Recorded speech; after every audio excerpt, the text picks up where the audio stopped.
आज पूरी दुनिया बता रही है कि रसिया और यूक्रेन के बीच युद्ध शुरू हो चुका है, लेकिन कोई ये नहीं बता रहा है कि किस कारण से युद्ध शुरू हो गया है। ऐसा ही कोई देश दूसरा देश पर हमला थोड़े ना करता है, उसके पीछे कोई कारण होता है।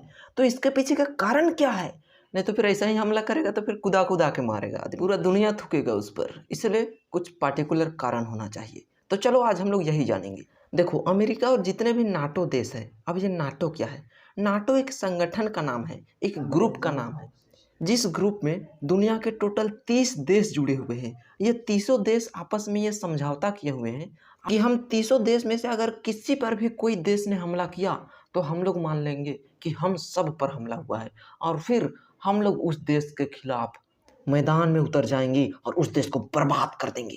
इसलिए दुनिया का कोई भी देश नाटो देश से दूरे रहता है। नाटो देश का कोई भी मेंबर रहे ना, उसको दूरिये से सलाम करता है, गोड़ लगो तो भगवान, तुम पर हम हमला नहीं करेंगे, नहीं तो फिर सब देश मिलकर हमको बर्बाद कर देगा। आदमी सबसे ज़्यादा तो अमेरिका को डरता है कि अमेरिका आके मारेगा, बाकी सबका डर तो बादे में सताता है।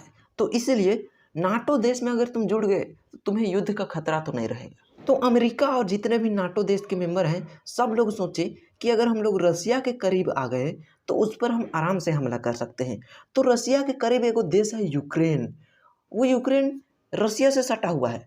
तो वो सोचे कि अगर नाटो देश में यूक्रेन को मिला लें तो ये हम लोग साइड हो जाएगा और फिर हम लोग आराम से रसिया पे हमला कर सकते हैं। मतलब ये लोग रसिया को हराने का प्लान बना रहे थे, क्योंकि ये लोग यूक्रेन को एकदम आराम से किनारे लेके सोफा में बैठाएं, उसको चाय पानी दिए और उसको समझाने लगे, देखो बाबू, तुम पर तो रसिया कभी भी हमला कर सकता है और हमला करके तुम्हें कब्जा कर सकता है। इस तो यूक्रेन बोला कि बात तो तुम्हारी सही है, लेकिन इसका उपाय क्या है?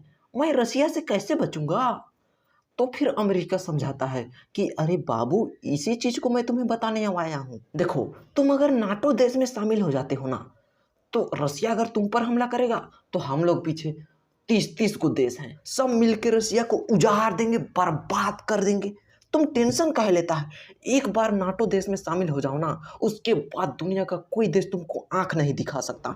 तो यूक्रेन सोचने लगा कि यार, ये कैसा आदमी है, ये तो मेरे फायदा के बारे में सोच रहा है। अरे वाह, कितना बढ़िया ऑफर है, नाटो देश में शामिल हो जाते हैं, कितना मस्त होगा। देखो यार, कोई तुम्हें किनारे में कुर्सी में लेके बैठाए और आराम से समझाए ना, तो तुम समझ लेना कि तुमको कोई ठगने वाला है, और फिर उससे दूर हो जाना, नहीं तो फिर तुम्हारा हाल भी वही होगा जो अभी यूक्रेन का हो रहा है। फिर क्या था, रसिया को पता चला कि यूक्रेन को वो लोग नाटो देश में शामिल करने वाले हैं।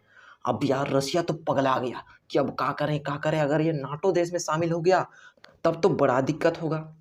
इससे पहले वो नाटो देश में शामिल हो, उसको मैं अपना देश में शामिल कर लेता हूँ।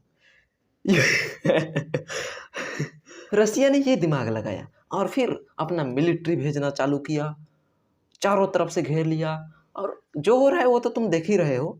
तो ये था मेन रीजन कि रसिया यूक्रेन पर हमला काहे कर रहा है, उसको कब्जा में करना काहे चाहता है। अगर तुम्हें रसिया और यूक्रेन के बीच के लड़ाई वाला मामला पता नहीं है तो लेफ्ट वाले वीडियो पर क्लिक करो और देख लो। और बाकी इसी प्रकार से हंसते खेलते दुनिया का अपडेट जानने के लिए चैनल को सब्सक्राइब भी कर देना। और क्या कर रहे हो, जो है इसी चैनल में, बाकी कहीं नहीं।